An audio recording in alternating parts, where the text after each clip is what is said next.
So it seems the most important thing about the Epstein files that's come to light this week, well, it's about a certain love letter between two BFFs on the occasion of Jeffrey, the enigma Epstein's turning the big 50. Well, the big, beautiful birthday book, that's where you would find that letter. It's the centerpiece of the controversy that just won't go away.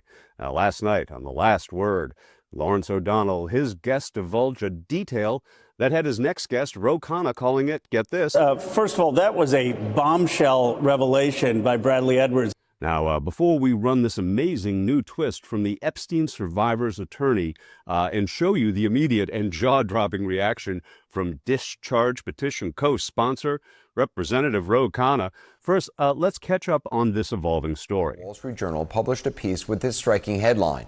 Jeffrey Epstein's friends sent him bawdy letters for a 50th birthday album. One was from Donald Trump. Now, their friendship, you'll recall, went back decades. The article details a moment from 2003 and some of the letters that Epstein's one-time girlfriend and accomplice, Ghislaine Maxwell, gathered for a birthday tribute album. According to the Wall Street Journal, pages from the album are among documents examined by Justice Department officials who investigated Epstein and Maxwell. The paper, citing people who have reviewed the pages. Here's the passage about then-citizen Trump's letter. Quote, this is from the Wall Street Journal. The letter bearing Trump's name, which was reviewed by the Journal, is bawdy, like others in the album. It contains several lines of typewritten text framed by the outline of a naked woman, which appears to be hand-drawn with a heavy marker. A pair of small arcs denotes the woman's breasts, and the future president's signature is a squiggly Donald below her waist, mimicking pubic hair. The letter concludes, "Happy birthday, and may every day be another wonderful secret." Now, the president's denial. Quoting again from the Wall Street Journal, in an interview with the Journal on Tuesday evening, Trump denied writing the letter or drawing the picture. "This is not me. This is a fake thing. It's a fake Wall Street Journal story," he said.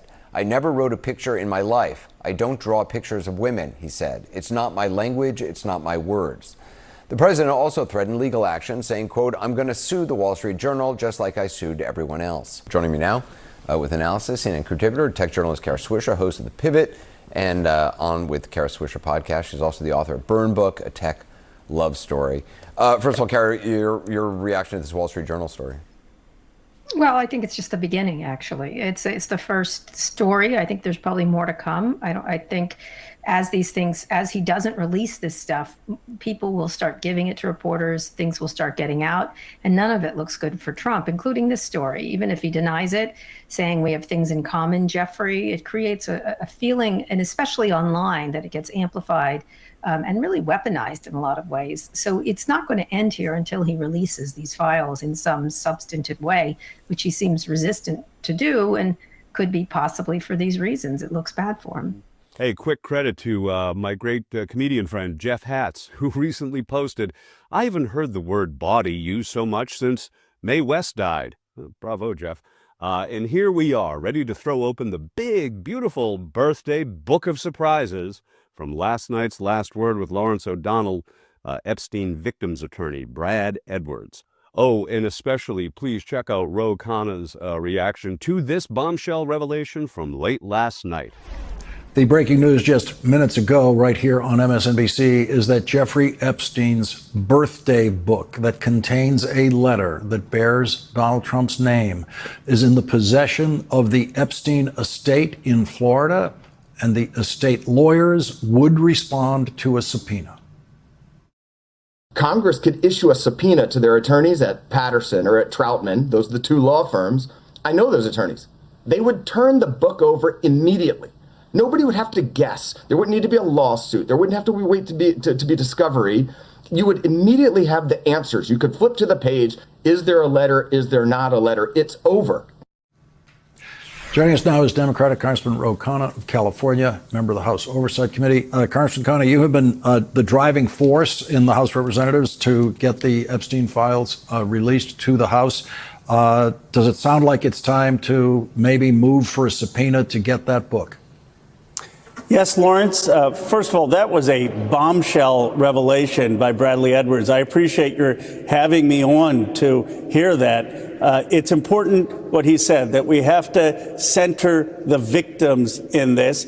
And it's important to hear what he believes the victims want. which is the full, complete release of the Epstein files. We're hearing directly that's what the victims want.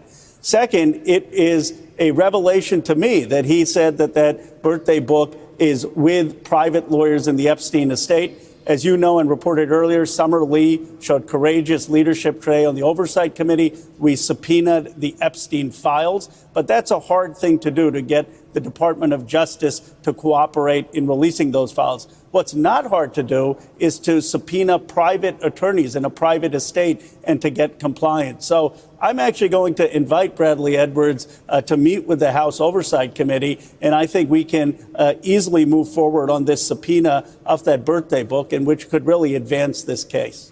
And this really does change the nature of the story. This is Donald Trump has said that the letter doesn't exist. He said it's non-existent. And so if this birthday book can be obtained, if you can obtain it, you can give us the answer of exactly how Donald Trump is or is not represented in that book.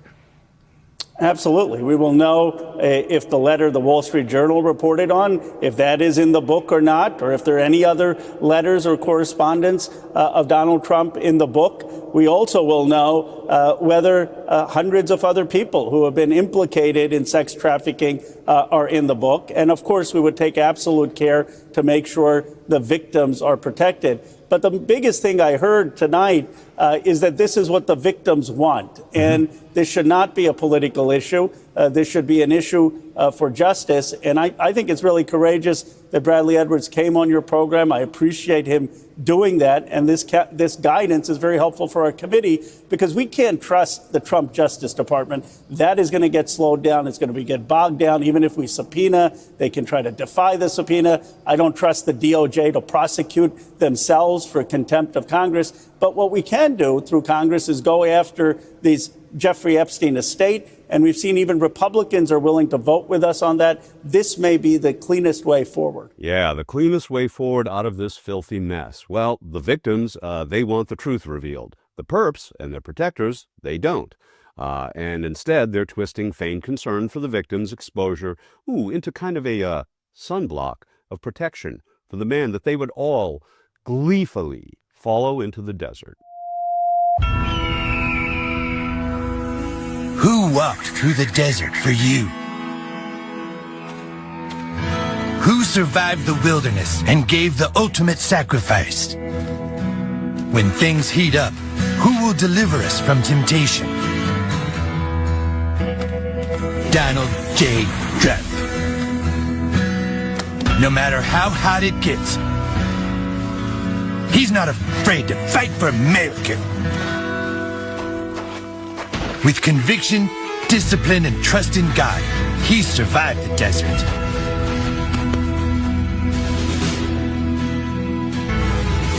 Trump.